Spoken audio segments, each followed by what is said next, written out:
Hello, everyone, and welcome to another episode of the Real Estate Development Insights podcast, where we bring you ideas, experiences, and best practices from the real estate development industry. My name is Payam Nursalahi. I'm the president of Dena Project Management, where we work alongside real estate developers to plan smarter, avoid costly mistakes, and build successful projects. My guest for this episode is Marlon Bray. Marlon is a chartered quantity surveyor. He's mostly known over the past 10, 15 years as a cost consultant, where he worked for Altus Group, and he was well known for, and he is well known for, his presentations on the market trends and market data, the costing of the jobs and projects. Over his careers that spans almost 30 years, Marlon has been involved in more than 7,000 projects, with most of them focusing on residential, office, and industrial. Right now, Marlon works for CCM, a construction management team, where he plays a pivotal role in pre-construction and construction phase with a focus on maximizing value, reducing risk, and bringing innovation to each project. In this episode, we talk about construction costs, why some of the costs that we see is coming down, maybe as not as much as what we had hoped for or the industry had hoped for, and where's the saving coming from? We talk about the real reason many of these projects are shovel ready, and there are lots of projects that are on the shelf right now. They're not happening. We talk about the red tape, the planning, the approval process, and the discrepancies and the issues and barriers that exist between multiple levels of government, from municipal to provincial and federal. We also touch on tariffs and taxes. Tariffs being an external force that has been forced upon us over the past few months by our southern neighbor. I'm talking about the U.S. tariffs on Canada, how it will affect our housing prices, how it will affect our economy. We spent a good chunk of time talking about the overall economy and how it relates to construction costs, and the development industry as a whole. Toward the end of this episode, I asked Marlon about his experiences with these thousands of jobs and the mistakes he's seen on and his witness on projects, what he would provide, what advice he would provide to a new developer, and what things to avoid. And at the end of the day, what is his long-term projection of where the industry is in the next 3 to 5 years? As always, you can find all the relevant information for this episode on our website, realestatedevelopmentinsights.com. That's all one phrase, realestatedevelopmentinsights.com. Please remember to subscribe to the show, and even better, please tell others about it and help us grow the show. Thank you, and enjoy your listening.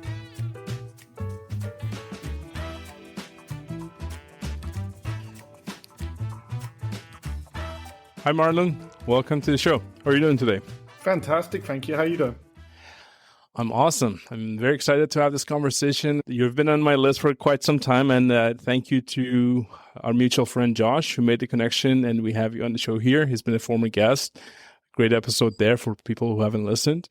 Why don't we start by asking you to tell us a little bit about yourself and about the audience? I have an assumption that many of our audience know who you are, but let's assume that we have some new listeners as well.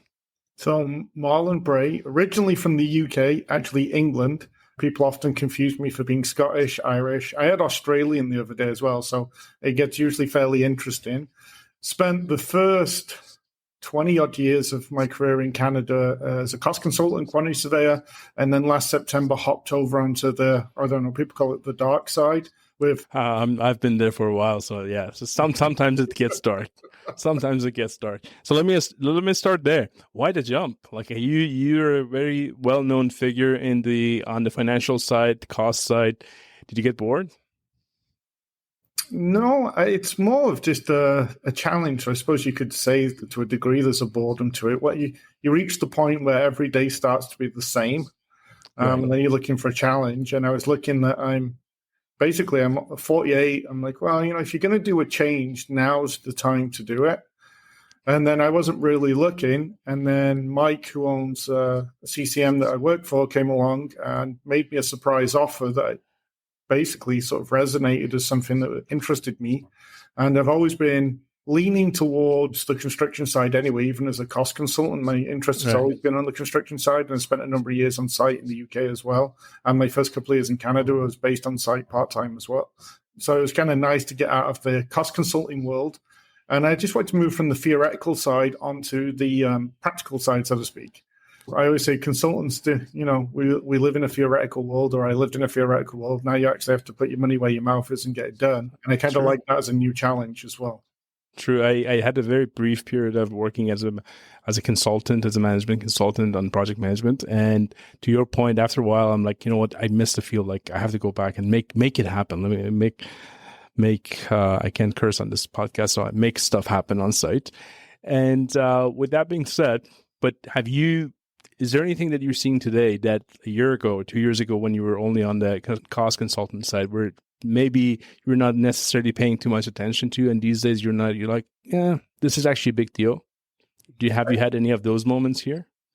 Well, I think you just start to see how things work to a degree from the construction manager's side of things, and you start to see where the levers are to change in terms of innovating and trying to speed things up, especially on the schedule side. So obviously on the cost side, we often look at optimization, making designs better, improving returns on projects. So you tie that together now with the fact I have access, and we're looking at projects completely different in terms of schedule, logistics, that side of things. So it pulls that knowledge together.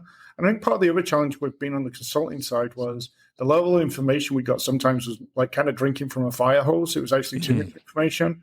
Whereas now it's a lot more focused information, and we're in a lucky position that we're in a growth phase. So we're tendering quite a lot of stuff.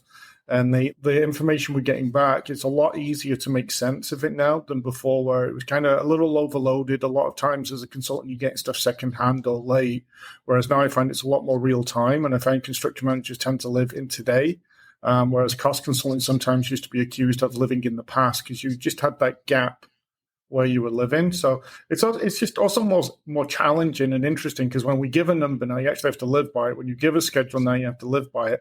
When you come up with a way to build something, you have to prove how you can do it. And it actually matters. So it's seeing that side of things now, critical it is, and how the choices actually make a difference. The other thing that's a big difference, obviously, is I'm working for the owner of the company. If we don't make money, that impacts him much more than working for a publicly traded company where, yes, it matters, but it's not to the same degree in terms of risk and thought that needs to go into things. And this one is much closer. Obviously, you can feel and breathe it every day. Like this is literally what's happening on site when things are not moving, and you're losing a very good day, whether they just because something didn't show up on the time it should have. So, going back to your previous role as a cost consultant, you were with Altus for quite some time. I want to say probably a decade and a half, if I'm not wrong. It was close to that, 14 years, I think, but somewhere in that range. And you, I know in your previous role, you used to do a lot of presentations about cost, market trends, and correct me if I'm wrong, an economy as a whole as part of that discussion. That's correct. So I still do that here, actually, to a degree as well. I just don't do anywhere near as many, and I only do them for certain people that either I like or it interests me now, versus having to do it as part of a marketing BD. It makes it a lot more fun. So what I'm hoping that we can do in this episode with you being here is trying to maybe clarify and put away the curtain a little bit on what is the point A that we're in right now, and what does Marlon think the point B in the next 2, 3, 5 years would be for the construction and development industry as a whole. And what I mean by that is, I'm sure you know this, and I'm sure a lot of our audience would also agree that everyone is complaining and venting and repeating the same issues, right? The cost is too high, the market is not moving, the interest is low. Is that it? Is that all there is? Or do you see some underlying factors that maybe could be helping or hurting, and these could be the symptoms? I think if you look, and especially focusing on residential construction, I'd argue the development industry is in the pit of hell right now, is how low it is. And whether we look at the housing crisis, I think we moved on from the phrase crisis a long time ago. So now it's just pick whatever word's worse than crisis. And most of the challenges we face today are entirely caused by 3 levels of government. Whether or not you look at the housing shortage is partly related to immigration, which we all agree is a good thing. Yeah. It's just the control of the level, or not growth planning. Someone, Richard Lyle always says, we have a bad growth planning. I think that's the challenge is we knew we were going to add a lot of people. We knew as an economy we needed to add a lot of people, but we didn't actually prep any of the systems we need to accommodate those people, be healthcare, housing or whatnot. And that's part of the challenge from the federal level. The provincial level, I suppose, I call it a degree of cowardice in that they just haven't dealt with the municipalities, which is where the biggest challenge is to getting development done. We've had rampant taxes and fee increases. We've got mission creep all over the place, actually from both municipal and federal level. And no one's really got a grip of that. And the development industry is kind of still operating like it's in the 1960s. And the government's made some moves through a number of bills with the Conservatives that are better, and the federal government sort of tried. But realistically, they keep going in small increments that don't really cure the underlying challenges we face. Put that together in, we've had a 9-year run of economic stagnation. People's wages aren't growing. You combine those two things together, and it kind of pushes us into the place we are. And in essence, we have a crisis caused by people who went into it with their eyes wide open. Now, maybe they didn't see the unintended consequences, but had they thought about it, they should have done. And I think in Ontario in particular, people have been screaming that this is going to be a problem for more than 13 years. It was until recently it's blown up once house prices utterly lost control in the last 4 or 5 years.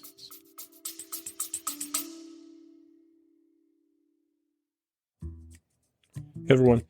Hi, I'm here. Just a quick announcement before we go back to the rest of the interview. We have been working on something new at midrise.ca. For those of you who have followed my work throughout the years, you know that I'm very passionate about the mid-rise buildings and the part that they can play in solving our housing crisis issues in Toronto and in Canada. And I've had the good fortune and opportunity of working on a number of different mid-rise buildings and study a whole bunch of different systems that work for these buildings, the pros and cons of each system, how they affect the schedule, how they affect the cost, how they affect the performance of each building, and what stages they need to kick in. We have started a new webinar series. It's called Mid-Rise Building Solutions. And we plan to present and review some of the systems that hold the most promise for the mid-rise building typology in each webinar. If you want to learn more, these are all free resources. Please go to our website, midrise.ca. That's mid-rise.ca. And again, thank you for your support. So you're thinking basically, and I kind of agree with, and I will probably rephrase it on my side. I say too much government, not much action. That has been sort of the problem. Like we look at multiple levels of approvals when you go through the approval, and before, after, during all the stages of the development process. And yes, so multiple layers not talking to each other. So you touched on something that has come up actually more than once on this podcast before, and that's the incremental changes. There's a theory out there that we've talked about this on this podcast as well, that these little increments might actually be hurting us because you get a little bit of complacency and say, you know what, we did the major street program, but nothing really happened. We did the fourplex program.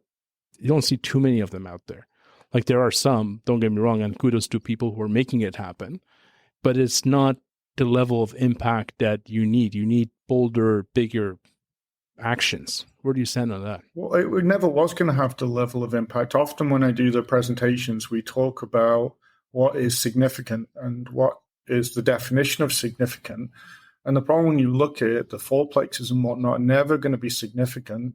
When you look at missing middle, I usually don't just take fourplexes as the missing middle. I usually bump it up to include like the 50, 70 unit buildings that sort of slot in. Same idea. They slot into the same sort of avenue idea.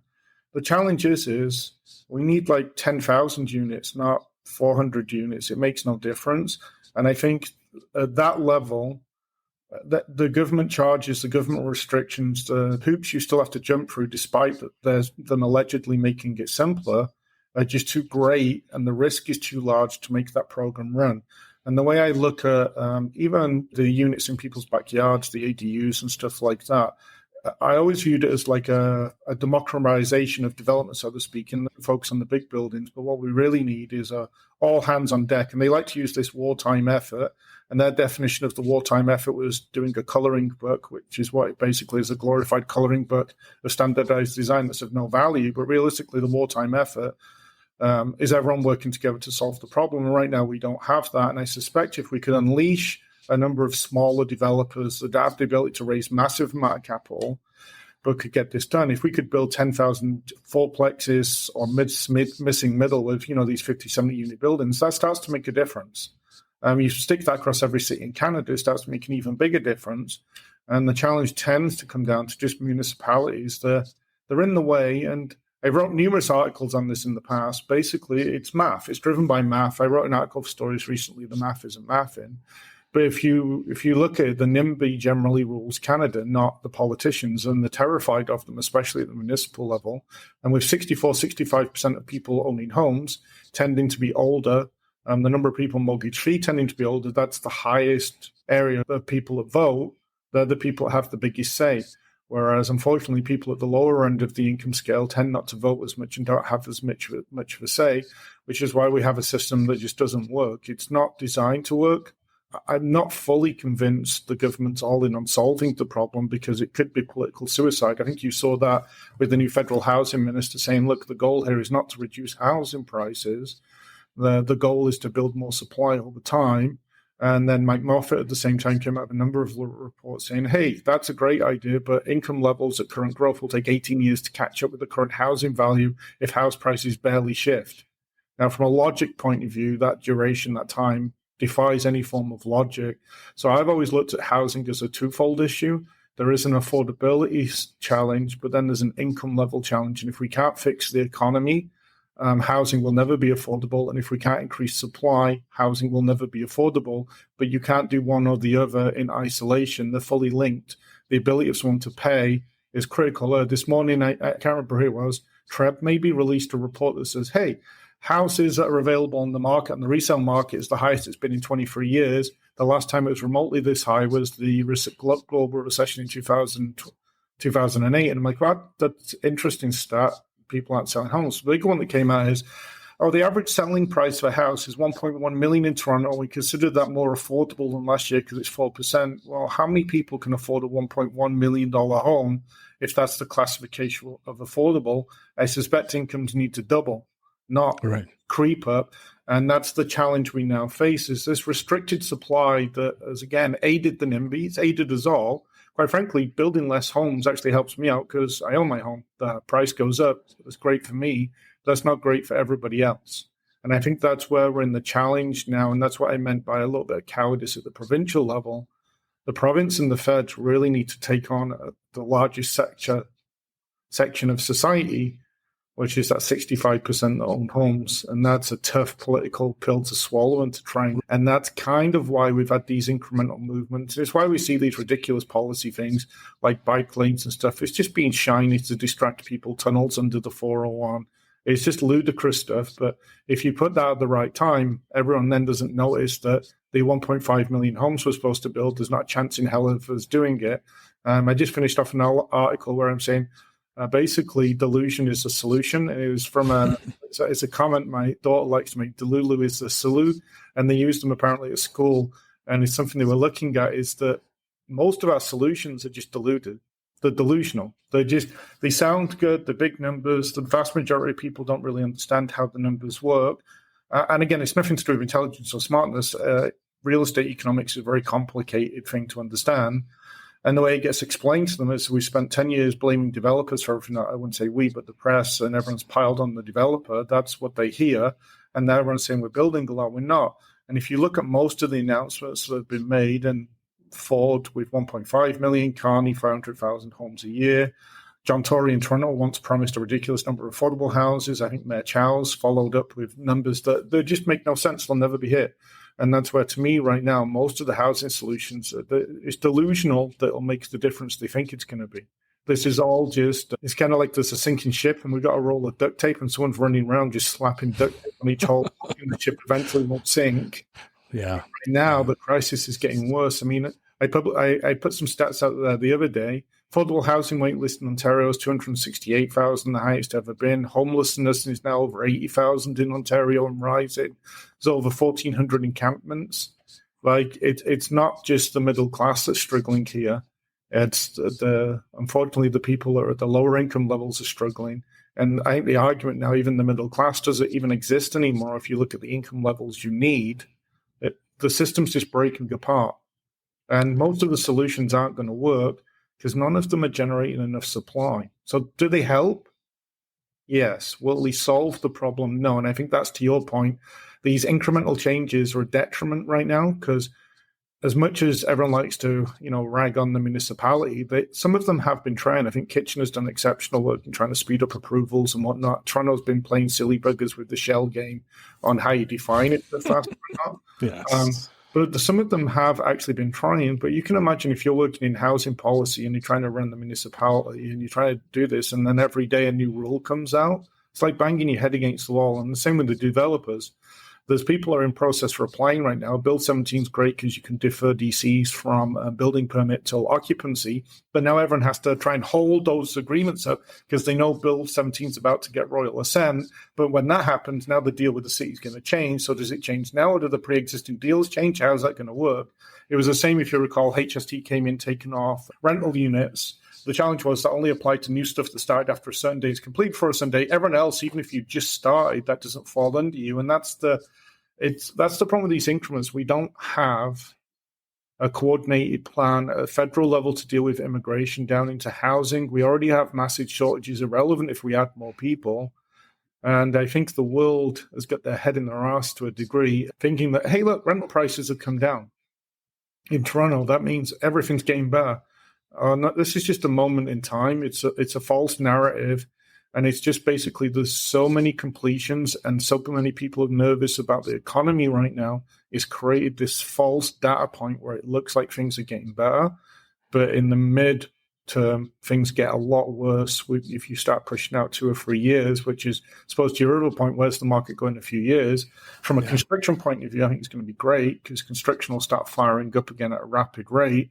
The bad news is if you're trying to buy a home, good luck. You won't have a chance in hell because the market's probably going to get out of hand really, really quick again.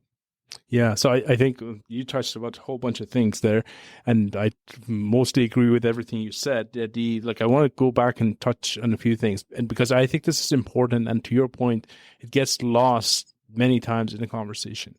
Supply side being a bigger part of the problem or solution, however you look at it, is part of it. It's not the entire thing. Like at this moment in time, when you look at it, to your point, and I've had this, I think this was Edward from Urban Toronto who quoted me this number, that there are about 300,000 units shovel ready around GTA that they're not going into construction just because the numbers don't make sense. Like there's not enough market. So one could argue it's not necessarily supply. Like there are empty units, there are empty condos sitting, there are empty rental apartments right now, people offering all sorts of crazy incentives for people to come in and start leasing them.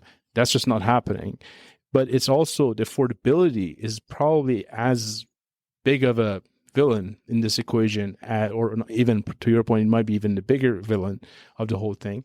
And yes, my personal worry, my personal concern is that we might be shifting the expectation level of a Canadian life standard, meaning just lower it. Everyone's going to be poorer. Everyone's going to have to deal with worse housing conditions for decades to come. And that's what I think what we're talking about, and we're trying to make sure that doesn't happen. Our goal here has been, to your point, to empower a whole bunch of people to come in and put their creativity, bring money in, and try to build 1,000 of these mid-rise buildings, for example, in the next 10 years. I know in the past 10 years, there was 125 projects that qualified for the mid-rise guidelines in Toronto, whereas why not have 1,000 of them? And hopefully that's one of the things we're trying to achieve here.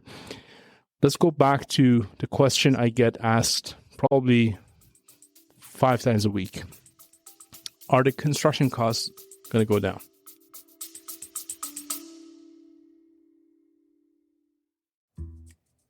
Hey everyone, Payam here. Just a quick announcement before we go back to the rest of the interview. We have been working on something new at midrise.ca. For those of you who have followed my work throughout the years, you know that I'm very passionate about the mid-rise buildings and the part that they can play in solving our housing crisis issues in Toronto and in Canada.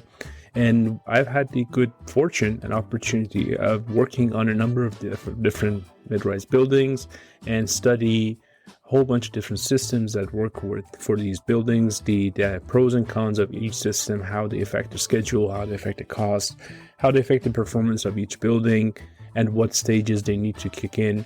We have started a new webinar series.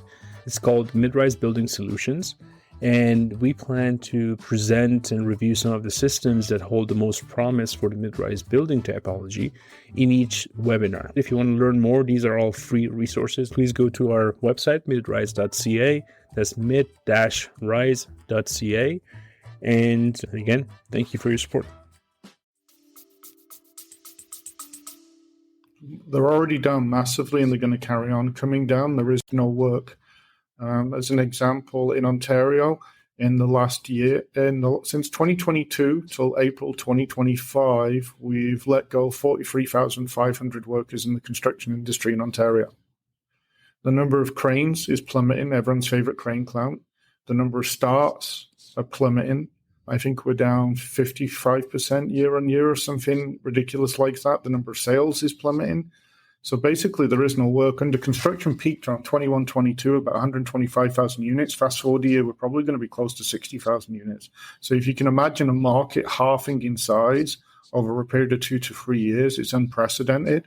That basically means there's spare capacity in the system to a degree, but also there's a lot of desperation. And unfortunately, where costs have come down today, probably it's not terrible correction to the market, and a lot of it's come from margin. And what I mean by that is unionized labor hasn't increased in rate, non-union labor hasn't really decreased in rate, materials haven't really decreased significantly as an overall average. Obviously, individual ones go up and down. So the only place money's really been able to come out of is margin or profit, or however you want to look at it. So now we've got a bunch of trades that are doing work, and they're getting closer and closer to that line, whereas they're working for cost just to keep the lights on. So that has a benefit, I suppose, if you're trying to get lower construction costs, but it has a risk in terms of survival of an industry. I would argue that the current drop in construction costs is rapidly increasing the number of retirements from the industry, both from the development and the construction side. So there is a negative side associated with what we're seeing right now. But construction costs are definitely down. I think they'll carry on down through the rest of this year, next year. Original projections I did in like 21-22 had a recovery by now, because I actually assumed, which might be insane, that the Conservatives would get a grip on things at provincial level and actually get construction back up and running on housing, and clearly that's false. Obviously, with the tariffs, that's not helping people's confidence in the market right now and that gap on cost. But construction costs are down. But realistically, in the scheme of things, the challenge isn't necessarily the construction costs. And I know people are obsessed with construction costs. The challenge has mostly been the increases in the stuff you can't control to a degree. The land price increases over the years, which obviously has tapered off more recently and they've dropped. But the bit that hasn't really dropped is the taxes and fees, which if you look, an average condo can be 25-30% of the sales price. And if you look right now, new condos, people trying to sell at, say, $1,100-$1,200 a square foot, that's the only way to, in essence, take a very low single-digit return that the bank might accept. The problem is the market's $300 below that on the resale side of things, so you can't sell anything. So even if I took construction costs down $50 a square foot, it doesn't make a difference. In essence, the largest difference is just the level and fees and taxes that the government's become addicted to. And while the feds have started to deal with HST, the province is supposed to a degree, we're still stuck with DCs, which Bill 17 touches on, but doesn't really cure. And I think as long as new homeowners are paying 30% tax, it just defies any form of logic. And if you start to look on a unit, if you're paying $200,000 or $300,000 in tax, add a mortgage on that for 25 years. Like, the whole system defies logic, what the government lent money at versus individuals. And in essence, it's politics. The whole thing's politics. If I take money off an investor or a new home buyer or a first-time home buyer, no one gets hurt, because they don't vote in my area yet, or they can't impact me in the future yet. I'm pretty safe. The sort of, it's a victimless target, so to speak. But if I increase property taxes, all hell breaks loose. So again, you pick on the few to protect the many. And That's a very good point. Where we're at right now is it's a completely politicized system. I'd argue, I suppose everyone's seen this, politics has got worse, not better, over the last 10, 15 years as well, at the same point as we got this crisis. And there's a lack of practical approach to solving problems. Everything's these little boards everyone wants to put up in front of them, protecting people, building quicker, making housing affordable, but it's all meaningless gobbledygook that they want to get on TV for 2-3 minutes, or more so on social media for 30 seconds and let someone see it, and that gets them a vote. Yeah. And to your point, it almost feels like we need a, non-political non-political entity that would come in, if such thing can ever exist, to come in and take the lead and say, like, guys, I don't really care about your councillors getting elected again in 2, 3, 4 years from now, or same for the mayors, and just listen, here's our mandate for the next 5 years. Go here. We're going to do this. Because to your point, and I'm going to go back to the comment you made about the 25-30% of government fees and taxes on the projects, I think that there's another part that I cannot dare to quantify, but the fact that you go in through, like I'm involved in projects right now that we go in through SBA pre-con number 2 submissions, second submission, and that something that's a very simple project can be done in a month goes for 14, 15, 18 months of just SPA, site plan approval process. That's a hidden cost. That's the same thing goes with your utility providers when you talk to, and just like a regulation, it almost, we were having a conversation over lunch with a friend, and it almost seems like the system has been designed to not build rather than to build. And I don't know. I don't have any particular magic bullets other than hoping that we end up with the housing czar potentially. No, that's not the magic bullet. The magic bullet is the province taking all powers related to housing away from municipalities. And I mean every single power related to housing away from municipalities. And building permits could be approved using AI these days, or AI supported. The planning needs to be done at a provincial level. An MPP is less likely to be impacted by an NIMBY than a councillor. Federal level would be higher. I just wouldn't trust the federal level because the provinces are too nuanced, but everything needs removing. Basically, what's happened at a municipal level is you've got this mission creep, and then you've got departments just growing to build their own fiefdoms that doesn't make any sense. And you start to run into this sort of thing, and it causes delays because you can't get into CSAT, such and such as an opinion. Usually I say kind of mean things about urban planning, but urban planning interfere a lot when you're trying to get projects that make perfect density sense. But they're looking at it from a different angle, and you kind of go, isn't it more important someone has somewhere to live? And I just think the whole thing has descended into this series of fiefdoms. I don't even think you can call a municipality a municipality. I don't think Toronto's Toronto anymore. You've got the transportation department, you've got the water department, and I think you've actually got a lot of planners that work for the city trying to move things forward, but are stuck in their own bureaucratic system themselves.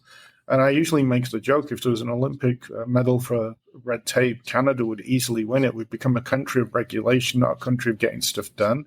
And I don't think that is the Canadian mindset. I think that is the government has just created this monster that's feeding itself and getting fatter and fatter and fatter, so to speak, and can't get out of its own way. So every time it tries to help itself, it can't. And that's where these incremental changes are causing more bureaucracy than solving. So a housing czar is another level of bureaucracy. A transit czar, another level of bureaucracy. It's no different than the feds looking at setting up their own development company to do what? We don't need more developers. We actually just need less government. We need the government to get out of the way. Is it Ronald Reagan's favorite saying? The most terrifying thing you can ever hear is that I'm here from the government, I'm here to help. I think if you look in respect to housing, so if you look at housing, developers have tried to go on their own to a degree with some degree of help. The government's decided to go all in and say, hey, we're going to really, really help the industry build, and things have got 4 times worse than they did before they were helping. Well, how about they come with a new system and they just get out of the way? So I think if we could move the vast majority of services up to the provincial level, streamline, remove duplication, simplify, and then use the technology that's available and the engineers that we have available. For example, why do we have another transportation guy in the city that needs to look at something that a third-party engineer's done that's got liability insurance and is required to be independent anyway? What are we adding here? And I think that's where we have a challenge and it's not to say all government employees are bad and whatnot. I think we just got to start modernizing, and we seem to be terrified of modernizing and just moving forward with the technology that we have available, the fantastic engineering companies we have available that I'm sure would be willing to help out with cities push some of these approvals through. So it doesn't take 14 months. It can be done in 3 months, 4 months. And to say it can't be done defies any form of logic, because Alberta, Calgary, and Edmonton are considerably faster. But their premise is they're built around helping you get your approvals. They see their job as being part to sort of help and get They're stuff. Incentivized to make it happen. They're part of the process, and they view themselves that way. If you go down to Texas, you have the same planning approval of things. The mayors need more income. The way to get more income is have more people live there. Logically, if I build more buildings, I generate more income. More people come to my town, my economy grows. So they're very, very, very much built that way. Where I used to make the joke: you get off a plane in Dallas, and the mayor will turn up and give you a big hug for turning up and investing money. You turn up in Toronto, and they tell you to come back in 6 months when the mayor has an opening. And I think that is the attitude problem we have, and why the problem can't be solved, because there's just too many politicians involved. So we need to get rid of one level of that entirely.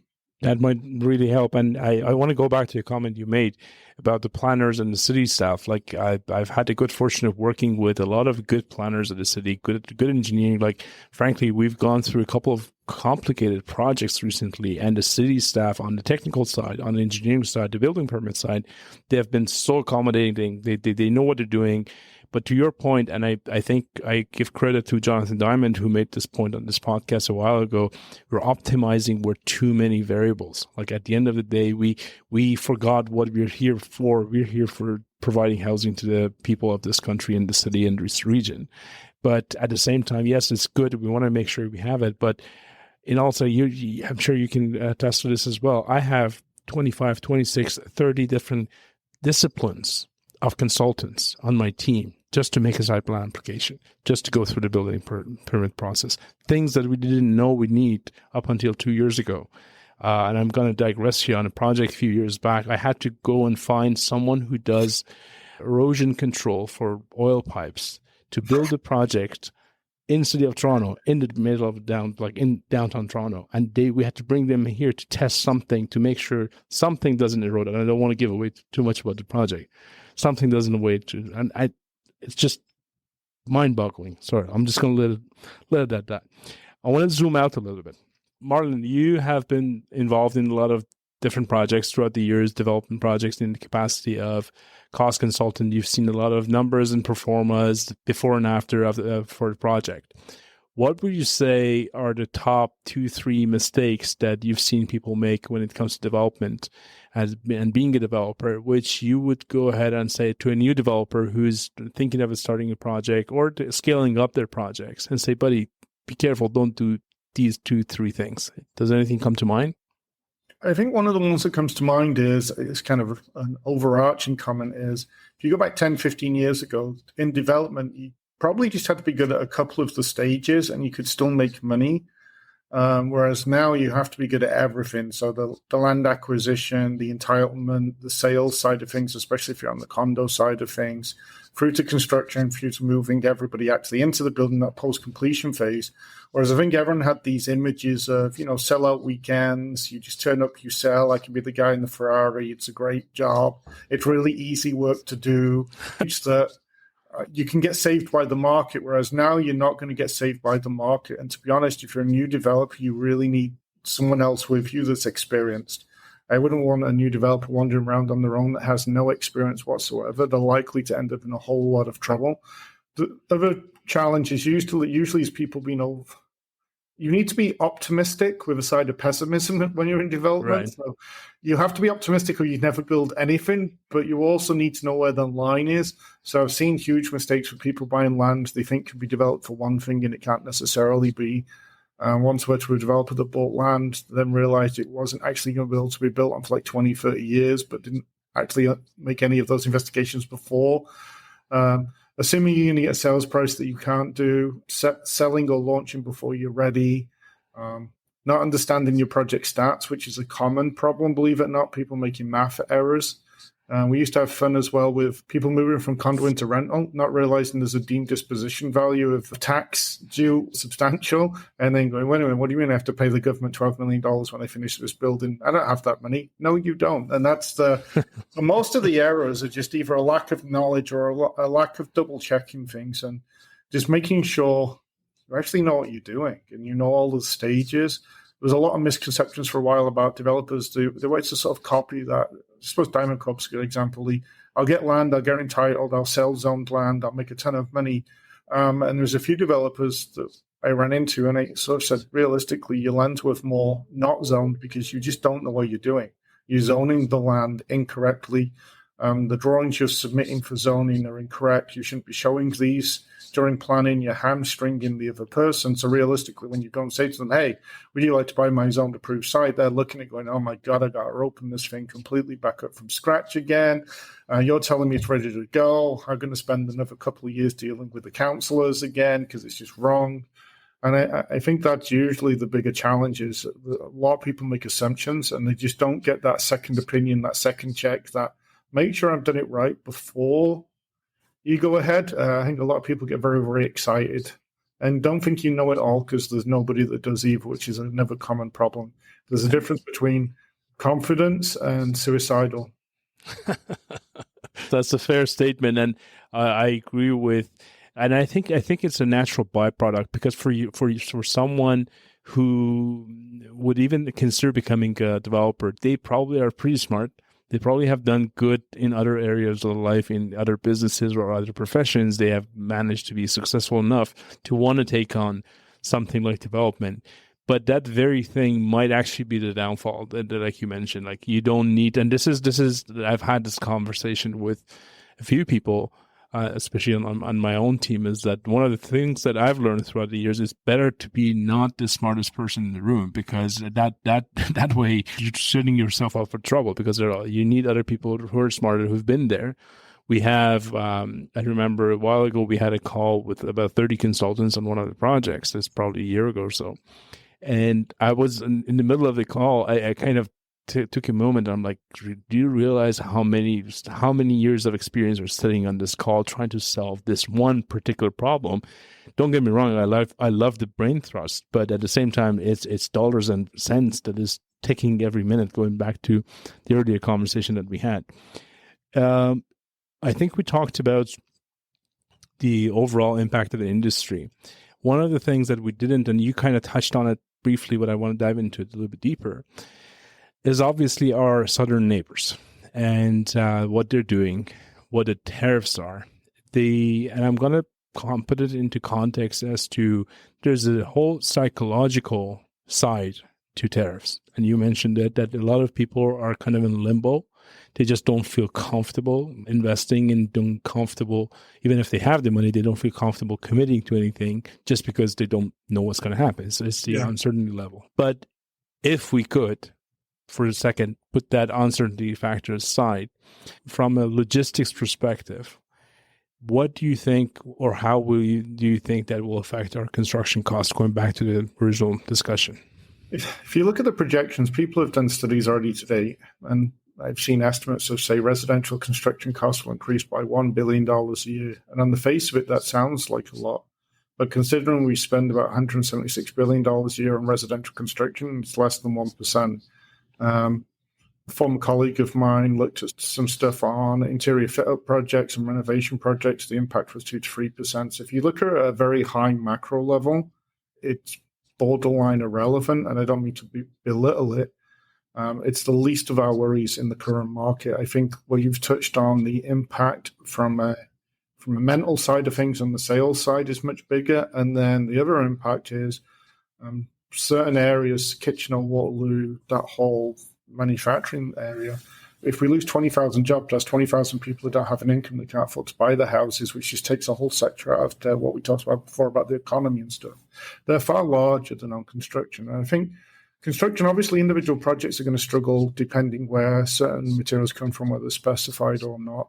But I think to a degree, we went through this before.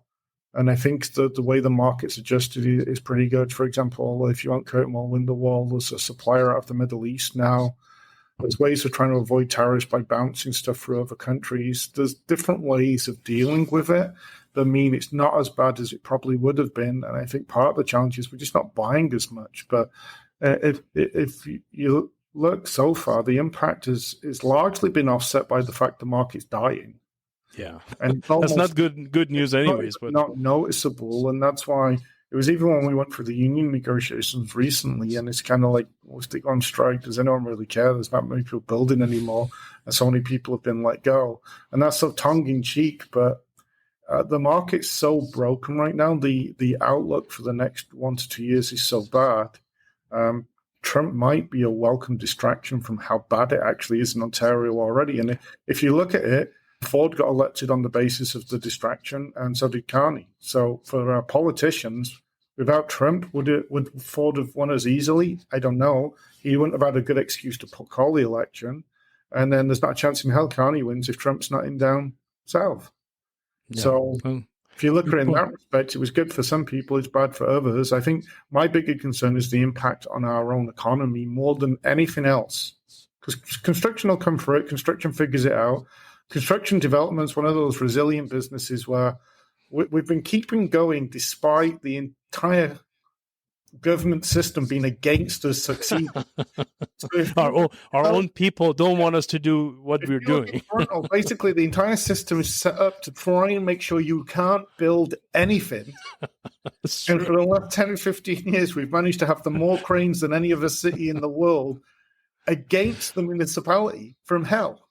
Yeah, so we're a resilient bunch. That's true. It's a resilient industry, true. And to be honest, I've said this over and over again, and I've done work or I've done projects in a number of different countries. I still think Toronto is the best city in the world for high-rise construction or mid-rise residential construction. We just knock it out of the park, as far as I'm concerned.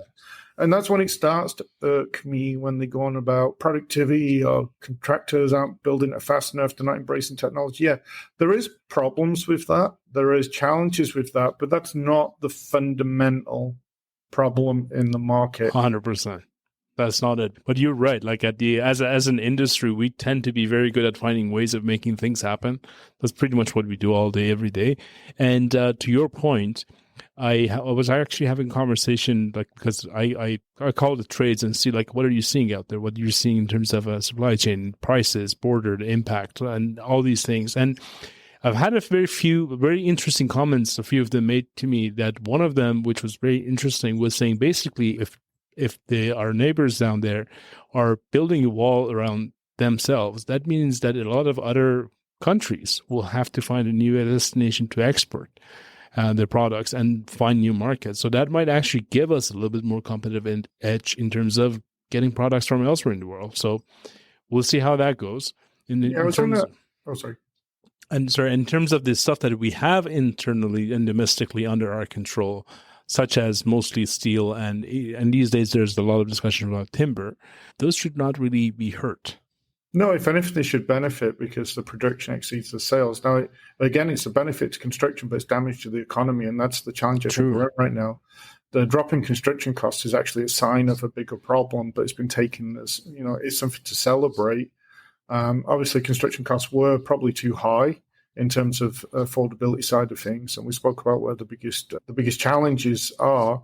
But I was on a panel about construction productivity and retirements and whatnot at the C.D. Howe Institute, and Lisa Ray said some very interesting stuff. But one of the things I think came through, because I don't want to quote individuals there, but part of the discussion I'd say as a conclusion was very interesting, is we should, as Canada, just focus on becoming the best at things. Why don't we just become the best home builders in the world? Why don't we become the best at producing our own? Why not? Yeah. Why don't we take something that's seen as a negative, which is the ludicrous tariffs and dealing with our neighbors to the south, and just go fool me once, fool me twice? Time to move on. We'll just do our own thing. Just become the best at what we can be. And I think that's much more of a Canadian reaction than the red tape we've built is. I think Canadians... Amen. And I actually think the tariffs had a good side. I think they brought the country together. I think the country was drifting apart. I think to a degree the West had been isolated. Quebec's always done its own thing. I think it brought everyone together. So I'm actually hoping that, completely in error, Canada comes out of this actually in a much better position than it went into it. Yeah, and we hopefully we can pull it together as a team, as a whole, and as one entity, and push it through. Yeah, that would be a good outcome. Yeah, and right now, like I say, the market's so bad, tariffs are kind of blah. That's the bottom line. We have it so bad, we don't really care. One a little bit more. I'm not really sure. The condo market certainly can't get any worse. So, condo doesn't pencil. Rental barely pencils. Low rise is excited at having 5,000 or 6,000 sales in a year. We've got bloody 6 million people in the GTA, and we're celebrating 5,000 or 6,000 sales for low rise homes. I mean, you've really hit rock bottom when everyone's celebrating these minute achievements that are this ludicrous in the scheme of things, and that's kind of where I think everyone's I would say the development industry is going into survival mode. And I think even developers that traditionally do well, there's developers with 400, 500, 600 employees. It's just not going to go 2 years to try and pretend that the market isn't going to shrink if we've got half the volume of construction. And the problem there is all of that intelligence, like you said, it's all of those smart people that you can get in a room here. Suddenly they won't be here at some point. And you go from being that's a big risk. Mid-rise, high-rise, even low-rise development, you go from being the best in the world at getting this stuff done to trying to find anyone that can actually do it. And people will go find another job. People won't just sit around at home for 2 years doing this. Yeah, that's where very true. You're going to get a bunch of people move over to Alberta. You're going to lose a bunch of the skilled trades over to Alberta. And then all of a sudden Ontario is going to go, hey, we're good, let's ramp up. And then construction costs spiral. We can't find anyone to build anything, and we're in the same problem because we spent 2 years pretending there isn't a problem because we're like, look, how many people are out to build things?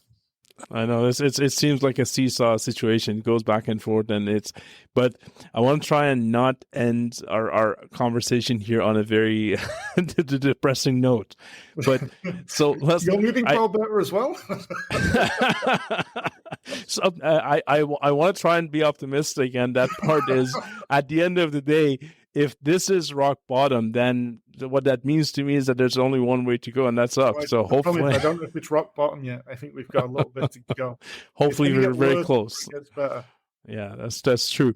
So let me try and push and see if I can turn this around a little bit. Is there or are there any trends in the industry, and it could be from finance, from technology, from mentality, that you see and say, you know what? I think I know the answer, but I'm going to ask it. Is this going to save us? And maybe in 5 years, this trend will help solve the solution and make things better. Is there anything making you excited? I think if you look from a collective point of view, I don't see anything getting better in the next 5-10 years. I think the market is utterly broken, not of its own fault. But I think there is green shoots of signs of positivity to come out of it. I think the provincial government recognizes we have a problem. It's just politically they can only deal with it a certain way. The federal government recognizes the scale of the problem. It's just, again, politically they can only do it a certain way. But I think there's a number of municipalities that I'd say, like, we're always good at criticizing them. Kitchener is doing a great job right now. If you look in Canada-wide, Calgary, Edmonton are doing an amazing job. Kelowna is doing a great job. So I think there's some positives now where I think that developers are crying for the sake of it. As most people know that's not true anymore, and they've sort of started to realize. And I think the system's slowly turning around. But I used to do presentations a number of years ago and explain why this was going to take so long to fix. Was developments like an oil tanker. It takes a while to pick up speed. True. Once it's picked up speed, that's great. It takes a while to slow down. The market started dying in 2022. It's taken us 3 years to notice. So it's taken 3 years for the government to notice. Everyone was saying this is going to come. The challenge you've got is turning one of those things takes a while, which is what we're in right now. And then accelerating is going to take a while. So the positive side is this is probably the perfect opportunity to try and fix the system. But I think the system needs a rebuild. And I think we need to stop going, I always did it this way, tweak it. And I think you touched on this earlier. We got to move away from this process to what is the goal. What's the goal? Yeah. We want more housing. And then work back from the premise that we want more housing backwards, not the bottom-up approach. Go from top. Which is who needs to sign this, and that's the challenge I always have. The thing that drives me nuts right now is everyone wants a task force. Every academic group wants funding to do more data research. Research is not a problem. Can we just fix it? Like, everyone needs to talk. So maybe what the positive is, if everyone shut up and just actually got on with their job, we wouldn't have half the problems that we've got already.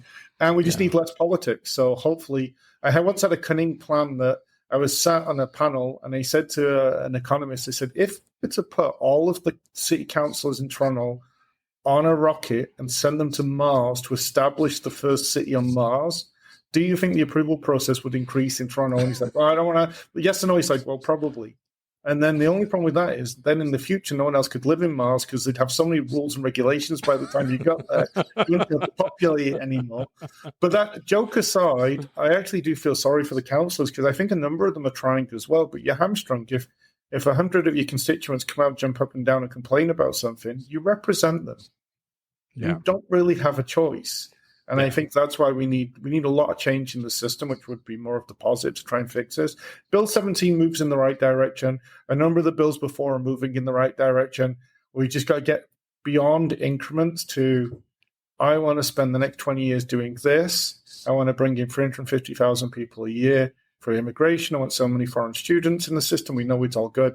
How do I get to that? And it's not more red tape. It's not tweaking the system. It's blowing it up. How do I get the average house price not to be like 5 times someone's income, but 2 times a family's income? How do I achieve that? When can I achieve that? How can I do it? How can I have a mix of houses where everyone doesn't have to live in a high rise? Because when we did Places to Grow, the government says you're not allowed to own a home anymore and you have to live in rental and you have to live in high rise. How do we back off that ridiculous premise that underwrote Places to Grow and give people a choice? Why can't someone live in a single family home if they want? They're going to have to live in high rise. And let's not say high rise is bad, but I think people should have a little bit more choice. If you live in a city, you're going to live in high rise. If you want to go live out Kitchener-Waterloo, here's some low rise homes, some high rise homes, some mid rise homes. Same in Toronto. Here's a nice.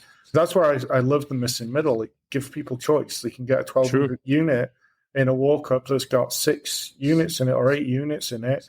If you go to England, it's not uncommon. The big townhomes that are a couple hundred years old, they're 3 units. Every floor is a unit. It's not uncommon. And most people, that's where usually you go to university, you leave university, you go live in the townhome in one of these floors, or you live in an apartment.